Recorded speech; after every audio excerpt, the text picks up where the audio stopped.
बच्चों, आज हम मेटलर्जी के कंसंट्रेशन के प्रोसेस को हम लोग पढ़ेंगे। चूँकि हम लोग जानते हैं कि मेटलर्जी जो है वह ओर की होती है। ओर जो होते हैं अर्थ क्रस्ट पर इम्प्योर फॉर्म में पाए जाते हैं, इसलिए मेटलर्जी की जहाँ तक बात होती है वो मैक्सिमम ओर से ही निकाले जाते हैं। मिनरल से होते हैं बट मिनरल से बहुत ही कम निकाले जाते हैं। लेकिन आज हम बताने ये जा रहे हैं कि जो हमारे पास इम्प्योर जो ओर होते हैं, इम्प्योर ओर जो होते हैं उसका जो है हम कंसंट्रेशन कराते हैं, कंसंट्रेशन कराते हैं या ड्रेसिंग कराते हैं। कंसंट्रेशन या ड्रेसिंग कराते हैं तो हमें क्या मिलता है? प्योर ओर मिलता है, प्योर ओर मिलता है। और प्योर ओर का हम रिडक्शन या स्मेल्टिंग कराते हैं तो हमें क्या होता है? इम्प्योर मेटल मिलता है। और इम्प्योर मेटल को हम रिफाइनिंग कराते हैं तो हमें जाकर करके प्योर मेटल मिलता है। तो इस प्रोसेस को हम क्या कहते हैं? मेटलर्जी कहते हैं। तो सबसे पहले इम्प्योर ओर को हम कंसंट्रेशन या ड्रेसिंग हम कराएंगे। हम क्या कराएंगे? कंसंट्रेशन या ड्रेसिंग हम कराएंगे। तो कंसंट्रेशन क्या है, पहले इस चीज़ को हमें समझना होगा। तो कंसंट्रेशन जो है वह ओर से अनवांटेड सब्सटेंस को सेपरेट करने का एक मेथड है। तो चलो इसको मिटा दें। हमारी जो मेटलर्जी जो है इम्प्योर ओर को कंसंट्रेशन और ड्रेसिंग कराने पर प्योर ओर मिलता है। तो प्योर ओर मिलने पर उसका रिडक्शन कराएंगे। प्रश्न उठता है कि जो प्योर जो ओर होता है उसका रिडक्शन ही हम क्यों कराएंगे, ऑक्सीडेशन क्यों नहीं कराएंगे? तो जैसे ही कंसंट्रेशन होता है, प्योर ओर जब ऑब्टेन हो जाते हैं तो उसमें क्या होता है कि वो जो सब्सटेंस जो होते हैं, मेटल होते हैं, वह ऑक्सीडेशन प्रोसेस में होते हैं, और ऑक्सीडेशन प्रोसेस में होते हैं तो हमें उसका क्या कराना पड़ता है? रिडक्शन कराना पड़ता है। क्या कराना पड़ता है? रिडक्शन कराना पड़ता है। अगर हमें नॉन मेटल को ऑब्टेन करना है तो हमें क्या करेंगे? उसका ऑक्सीडेशन कराएंगे, क्योंकि वह रिडक्शन पोजीशन में रहता है। तो नॉन मेटल हमेशा ओर में रिडक्शन पोजीशन में रहता है, रिडक्शन फॉर्म में रहता है, और मेटल हमेशा ओर में ऑक्सीडेशन फॉर्म में रहता है। इसलिए मेटल को ऑब्टेन करने के लिए, प्योर मेटल को ऑब्टेन करने या प्योर ओर से इम्प्योर मेटल को ऑब्टेन करने के लिए हम क्या करते हैं? रिडक्शन कराते हैं। फिर से एक बार चलो, तो अब हम इसे मिटा दें। Very good. चलो, तब हम कंसंट्रेशन टर्म को पढ़ेंगे कि कंसंट्रेशन टर्म कितने तरह के होते हैं। तो कंसंट्रेशन टर्म जो होते हैं, कंसंट्रेशन ये दो तरह के होते हैं, टू टाइप्स के होते हैं। ध्यान दो, एक होते हैं फिजिकल मेथड, यानी कि कंसंट्रेशन क्या है कि ओर से अनवांटेड सब्सटेंस को सेपरेट करने की एक प्रोसेस है। दूसरा होता है केमिकल, यानी कि फिजिकल कंसंट्रेशन, दूसरा केमिकल कंसंट्रेशन होगा। फिजिकल कंसंट्रेशन में क्या आते हैं? 3 पार्ट हो जाते हैं। पहला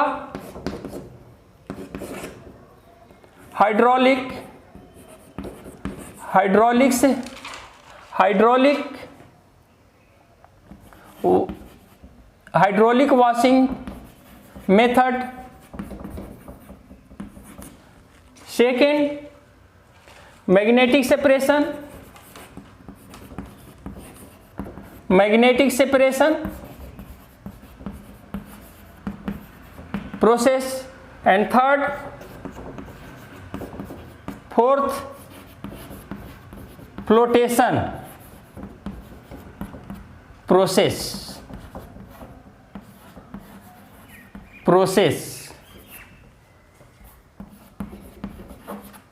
और केमिकल्स में क्या होता है? केमिकल में कैल्सिनेशन होता है,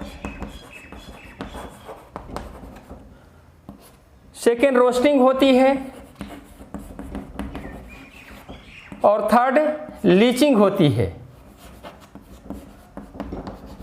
और लीचिंग दो तरह के होते हैं, लीचिंग दो तरह के होते हैं, बेयर प्रोसेस और मैकआर्थर प्रोसेस, मैकआर्थर प्रोसेस।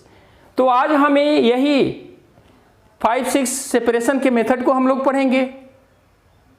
तो चलो पहले हम इसे मिटा दें। वेरी गुड, आप लोगों को अच्छी समझ में आ रही होगी, मुझे उम्मीद है।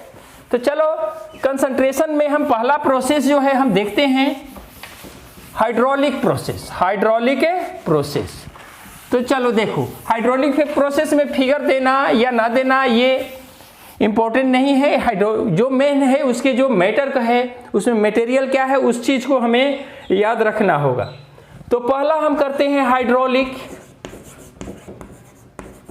Hydraulic washing, hydraulic washing process.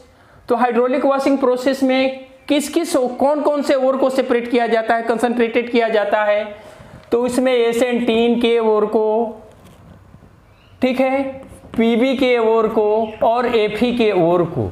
ध्यान दें, हाइड्रोलिक वॉशिंग में या तो ऑक्साइड ओर को लिया जाता है, नहीं तो कार्बोनेट ओर को लिए जाते हैं। जब कोई अर्थ क्रस्ट से ऑक्साइड ओर या कार्बोनेट ओर मिलता है तो सबसे पहले उसका हम हाइड्रोलिक कराते हैं। हाइड्रोलिक में होता क्या है कि सबसे पहले जो है हम ओर को डस्ट पार्टिकल बनाते हैं, और डस्ट पार्टिकल बनाने के बाद में इसे हम क्या करते हैं कि देखो ऐसे करते हैं, ये पाइप हो गया,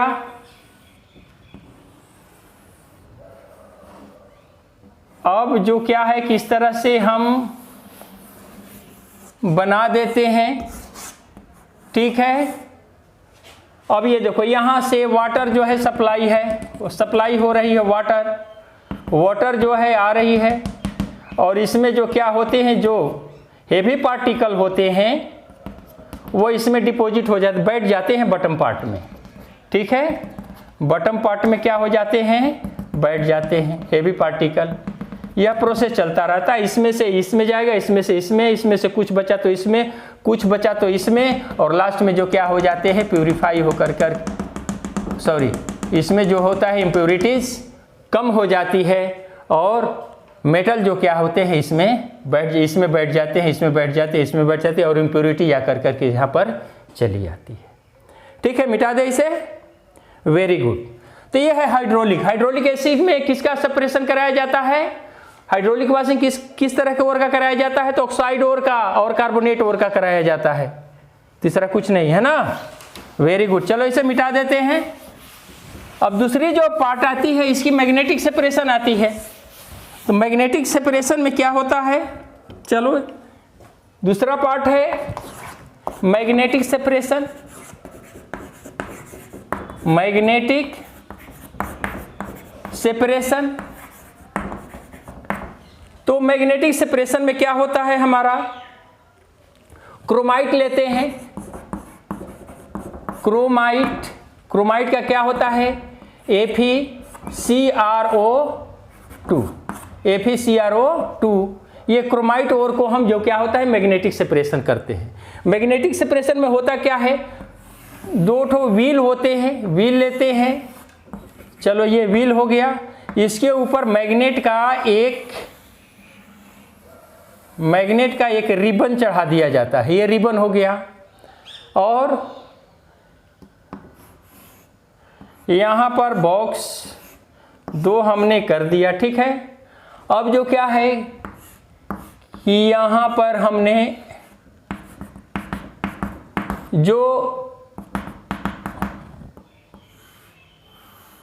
अब इसमें हम क्या करते हैं कि सबसे पहले ओर का जो क्रोमाइट ओर है उसको डस्ट पाउडर बनाते हैं। डस्ट पाउडर बनाने के बाद में इसको जो क्या होते हैं इस तरह से ऐसे हम इसे डाल देते हैं, तो ये मैग्नेटिक रिबन होता है। इस मैग्नेटिक रिबन में क्या होता है कि जो मैग्नेटिक पार्टिकल है, मैग्नेटिक पार्टिकल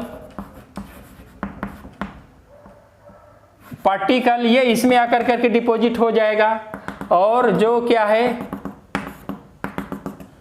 और नॉन मैग्नेटिक पार्टिकल है, नॉन मैग्नेटिक पार्टिकल जो है वह इसमें आकर करके डिपॉजिट हो जाता है। लेकिन ध्यान में रहे इसमें, लेकिन इसमें एक बात आती है, ध्यान में रहे कि जो और होते हैं इसमें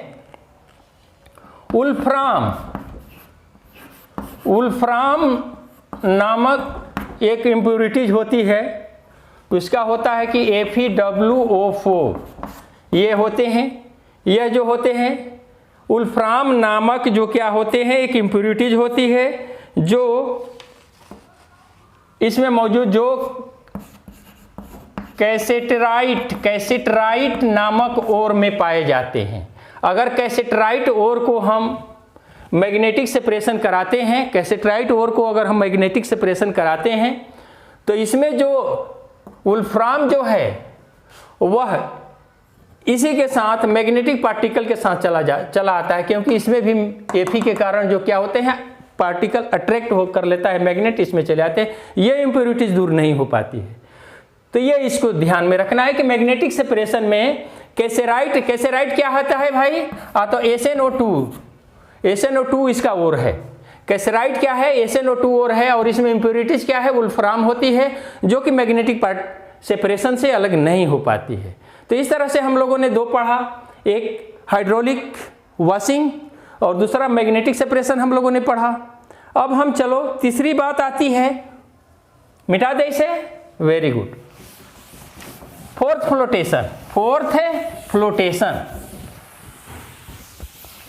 चलो फोर्थ फ्लोटेशन की बात आती है तो देखो उसमें क्या किया जाता है, इस तरह से हम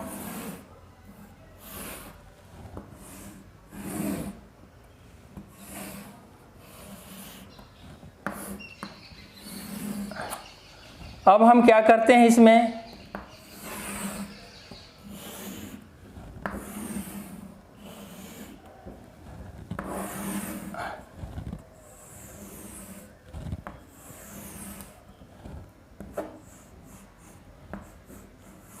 इसमें क्या होता है कि पैडल हो जाता है दो, और इसमें जो क्या होता है ओर को हम लिक्विफाइड करके रख देते हैं इसमें। अब ये देखो कि क्या होता है कि इसमें से एयर जो है, एयर हम इसमें से पास कराते हैं, एयर पास कराते हैं, हाँ एक फोर्थ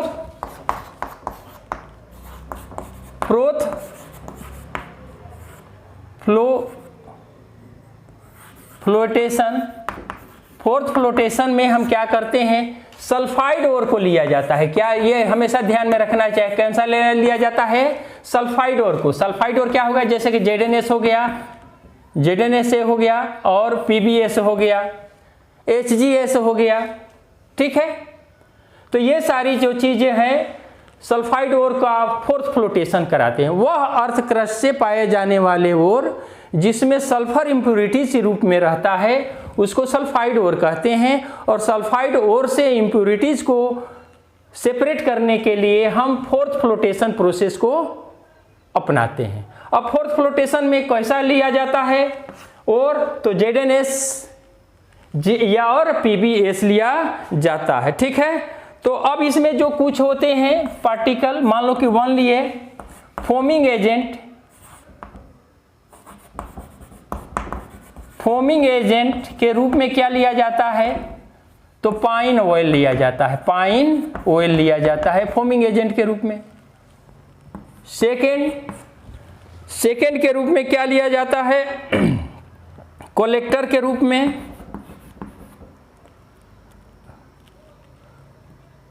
कलेक्टर के रूप में या तो Na लेंगे या K लेंगे या इथाइल जेंथेट लेंगे, ठीक है, ये हो जाता है, ठीक है, या इथाइल जेंथेट लेंगे। तीसरी पार्ट जो आती है, तीसरा चीज इसमें क्या लेंगे, डिटर्जेंट के रूप में हम क्या लेंगे, डिटर्जेंट के रूप में हम लेंगे सोडियम साइनाइड लेते हैं NaCN। तो देखो इसमें याद रखना है कि फोमिंग एजेंट के रूप में क्या लेते हैं, पाइन ऑयल डालते हैं। कलेक्टर के रूप में क्या लेते हैं, सोडियम और पोटेशियम लेते हैं, या इथाइल, ये नहीं मिले, सोडियम मिलेगा तो ठीक है ले लेंगे, नहीं तो पोटेशियम ले लेंगे। अगर पोटेशियम भी नहीं लगा तो इथाइल जेंथेट लेते हैं, ठीक है। और डिटर्जेंट के रूप में हम क्या लेते हैं, NaCN लेते हैं। क्या हम लेते हैं, NaCN लेते हैं। एक्टिवेटर के रूप में हम क्या लेते हैं, एक्टिवेटर के रूप में CuSO4 लेते हैं, कॉपर सल्फेट लेते हैं। साथ ही साथ तीसरा चीज 4 हो गया, और लास्ट जो हम क्या लेते हैं, 5 जो होते हैं वह क्या लेते हैं, फ्रोथ स्टेबलाइजर के रूप में हम क्या ले सकते हैं, तो एनिलीन लेंगे, या क्रिसोल लेंगे, एनिलीन या क्रिसोल लेंगे, ठीक है। अब ये देखो फोर्थ फ्लोटेशन में क्या होते हैं, तो दैट टाइप ऑफ ओर जिसमें कि सल्फाइड और होता है उसका फोर्थ फ्लोटेशन कराए जाते हैं। ये तो सब में है कि सबसे पहले पार्टिकल को हम डस्ट बनाएंगे, जो इम्प्यूरिटीज को अलग करने लायक है उसे हम अलग करते जाते हैं, जो नहीं होती है उसको हम फोर्थ फ्लोटेशन करा देते हैं। फोर्थ फ्लोटेशन में सल्फाइड और लिए जाते हैं। ये जो चार जो चीज़ें हमने लिखे हैं इसी में से एग्जाम में आते हैं। तो इसमें याद रखना है कि फोर्थ फ्लोटेशन में हम कौन सा एजेंट लेते हैं, तो पाइन ऑयल लेते हैं। दूसरी चीज़ कि कलेक्टर के रूप में क्या लेते हैं, या तो सोडियम लेते हैं, नहीं तो ये पोटेशियम लेते हैं, नहीं तो इथाइल जेंथेट लेते हैं। और क्या लेते हैं, डिटर्जेंट के रूप में हम क्या लेते हैं, तो सोडियम साइनाइड लेते हैं। और एक्टिवेटर के रूप में हम क्या लेते हैं, तो कॉपर सल्फेट लेते हैं। समझ में आ गई बात, वेरी गुड। अब तो साथ ही साथ फोर्थ स्टेबलाइजर के रूप में या तो एनिलीन लेंगे, नहीं तो क्रिसोल लेंगे। ये बात जान लो कि जेई का एग्जाम हो, चाहे नीट का एग्जाम हो, चाहे एनटीएससी का एग्जाम हो, चाहे 10th लेवल का एग्जाम हो, इसमें 10th लेवल वाले बच्चों के लिए बहुत ही अच्छी बात है कि अभी से वो याद रखेंगे, इसको पढ़ लेंगे, तो उनको आगे जा कर के 12 में कोई परेशानी नहीं होगी। वो तो इस तरह से फोर्थ फ्लोटेशन के बारे में हम लोगों ने पढ़ा, ठीक है। अब हम चलते हैं, मिटा दे इसे, चलो वेरी गुड।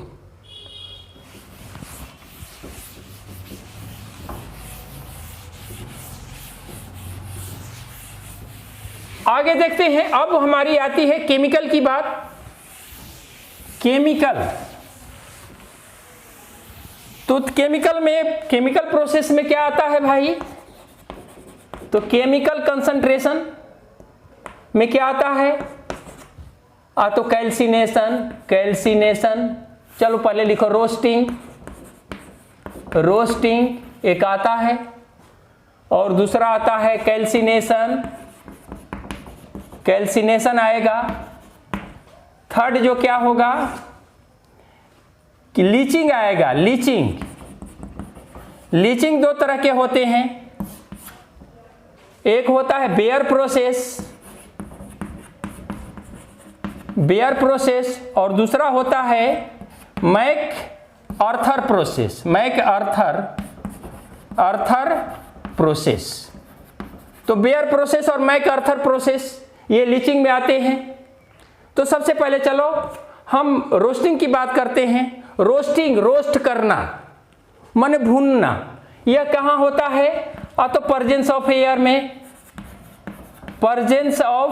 एयर में होता है। रोस्टिंग हम कराते हैं, किस तरह के कराएंगे, तो सल्फाइड ओर को कराएंगे, ठीक है।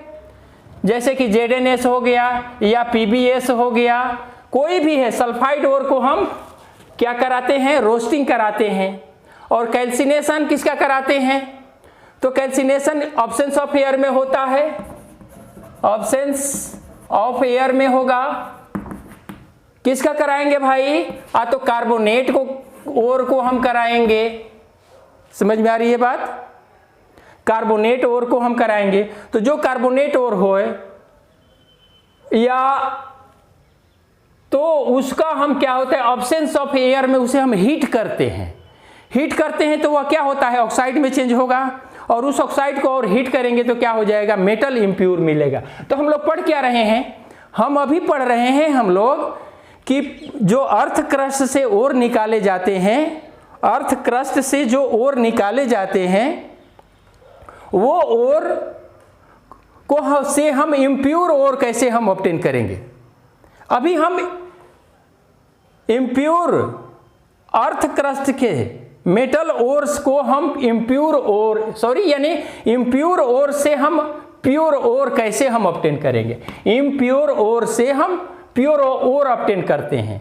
तो इम्प्योर ओर से प्योर ओर ऑब्टेन करने में क्या होता है, physical process, hydraulic washing, magnetic separation, fourth flotation हम लोगों ने पढ़ा, और केमिकल में क्या, रोस्टिंग। रोस्टिंग क्या होता है, तो प्रेजेंस ऑफ एयर में होता है, किसका करेंगे, तो ZnS को करेंगे या PbS को करेंगे, यानी कि जिसमें सल्फाइड ओर रहेगा उसी का करेंगे। कैल्सिनेशन किसको करेंगे, तो एब्सेंस ऑफ एयर में होते हैं, वो कार्बोनेट ओर टाइप का जो ओर होता है उसका हम करेंगे। लीचिंग जो है मेन पढ़ना है, लीचिंग बेयर प्रोसेस होता है और मैक आर्थर प्रोसेस होता है। तो चलो पहले हम देखते हैं रोस्टिंग और कैल्सिनेशन में हम डिफरेंस कर देते हैं। चलो, तो रोस्टिंग और कैल्सिनेशन का डिफरेंस क्या है, एक तरफ लिख लो रोस्टिंग, चलो यहां लिख देंगे रोस्टिंग, और दूसरा लिख दिए यहां पर कैल्सिनेशन। तो रोस्टिंग और कैल्सिनेशन जो क्या होते हैं, अब रोस्टिंग में क्या होते हैं भाई, रोस्टिंग तो इट इज पॉसिबल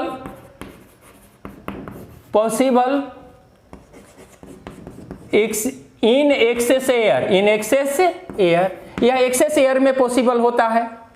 दूसरा में एक एग्जांपल ले लो, जैसे कि ZnS है, उसको मैंने हीट किया तो क्या हो जाएगा, ZnO प्लस SO2 में। ध्यान दो कि हीट हो रहा है नहीं ऑक्सीजन से, यानी क्या हम करा रहे हैं, ऑक्सीडेशन करा रहे हैं।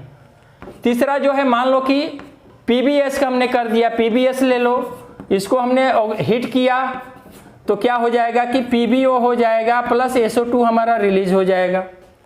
हाँ, इसमें ध्यान देना है। थर्ड हो गया। अब कैल्सिनेशन में चलते हैं, चलो फर्स्ट में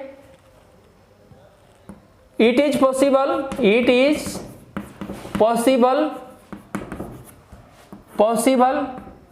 एब्सेंस ऑफ एयर, ये presence of air, excess air, और ये एब्सेंस ऑफ एयर या मिनिमम एयर में एब्सेंस ऑफ एयर। जैसे कि मान लो कि ZnCO3 हमने ले लिया, इसको हमने हीट किया, क्या हो जाएगा, ZnO प्लस O2। अब ये देखो ये क्या है भाई, तो ये भी प्योर ओर है, ZnO क्या आ गया, प्योर ओर आ गया।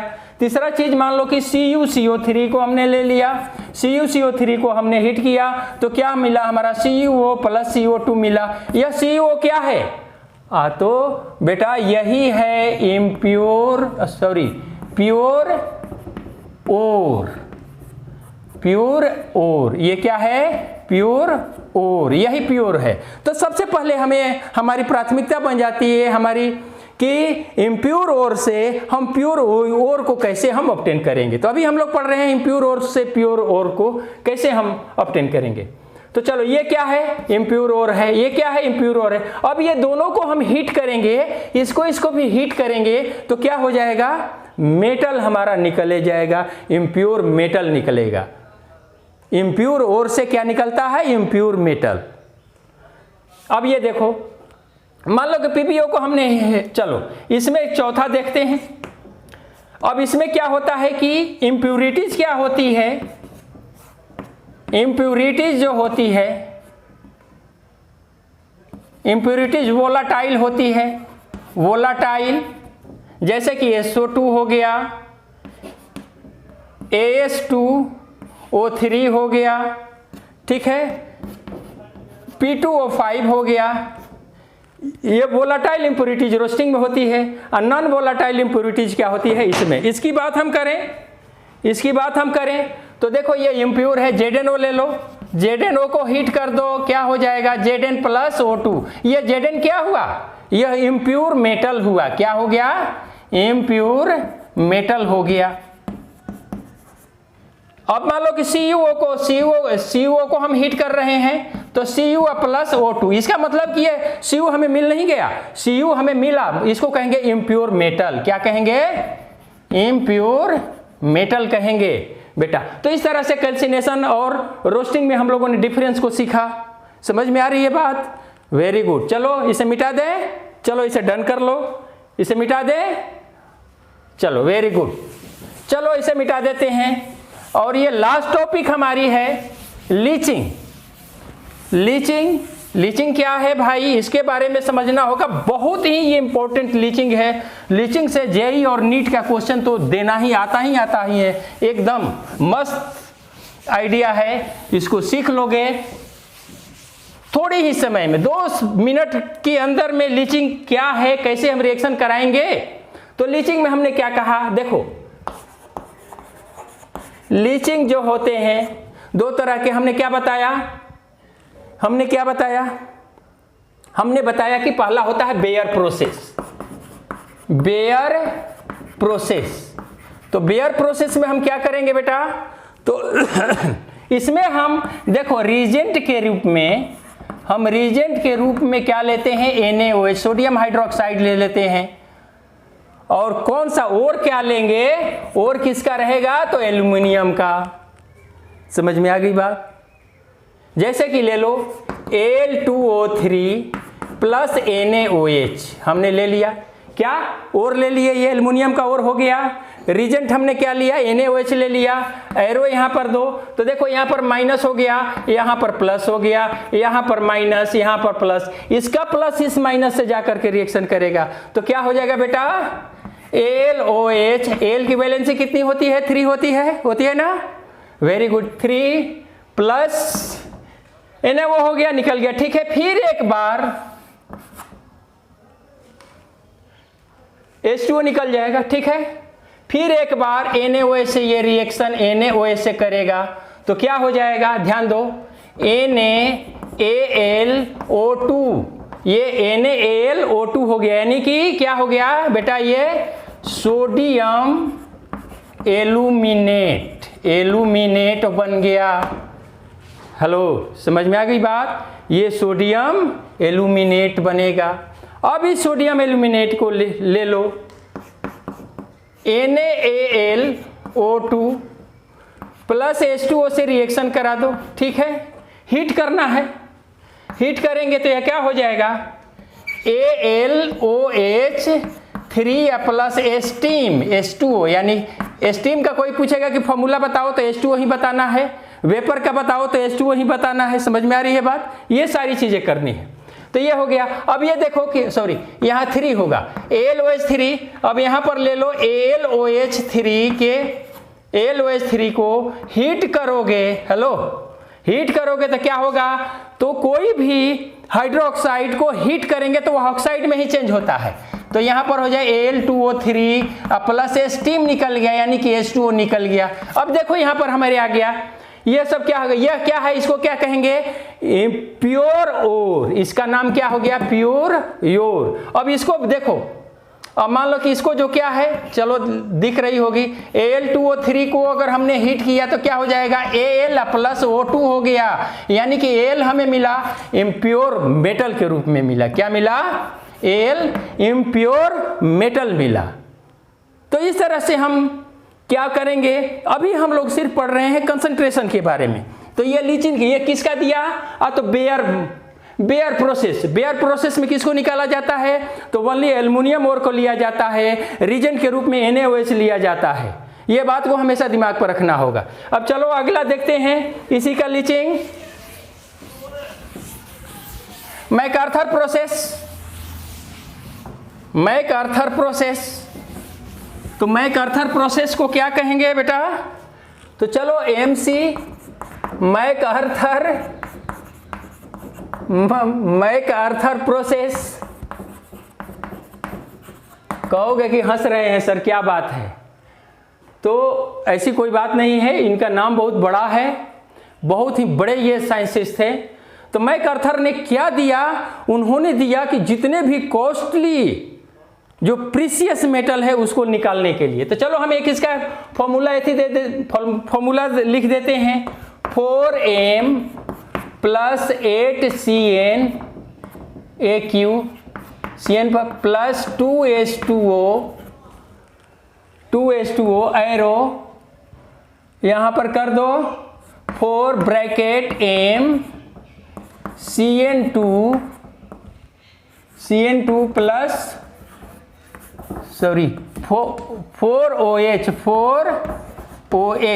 4OH है ना, ये 4 है बेटा, यह क्या है 4 है, 4OH। अब ये देखो, अब इसको पकड़ो, इसको आधा लाओ, यहाँ पर क्या हो जाएगा कि 2 ब्रैकेट में m Cn होल टोएस, और इसको Zn से जिंक से हम रिएक्शन करा देंगे। तो जैसे ही जिंक से रिएक्शन, देखो इस पर प्लस है, इस पर माइनस है, इस पर प्लस है, तो ये प्लस इसके माइनस से होगा, तो क्या हो जाएगा ZnCn2 प्लस m प्लस, ठीक है, या 2m कर दो, यहाँ पर 2m कर दो। अब ये हमारा, ये जो 12 में जाओगे ना, 12 में मेटलर्जी में ये दिया हुआ है NCERT का, मैं ये ट्रिक दी हुई है, इसको याद कर लो।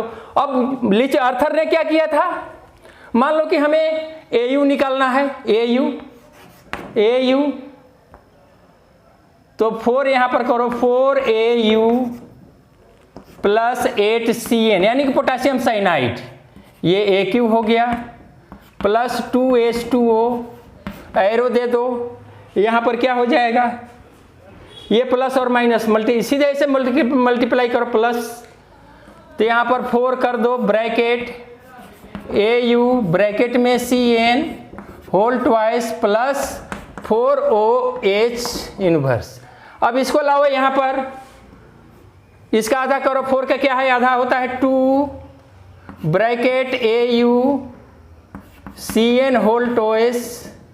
अब इसको किससे करेंगे, तो जिंक से करा देंगे रिएक्शन, ये प्लस ये माइनस रिएक्शन हो जाएगा, तो क्या हो जाएगा ZnCN whole twice plus 2m या 2AU, है ना, ठीक है, ठीक है, चलो 2AU। अब ये मेटल हमें जो मिला वह क्या मिला, प्योर मिला नहीं, यह इम्प्योर मेटल मिला। तो समझ लो ये क्या हमें मिला, ये हमें क्या मिला,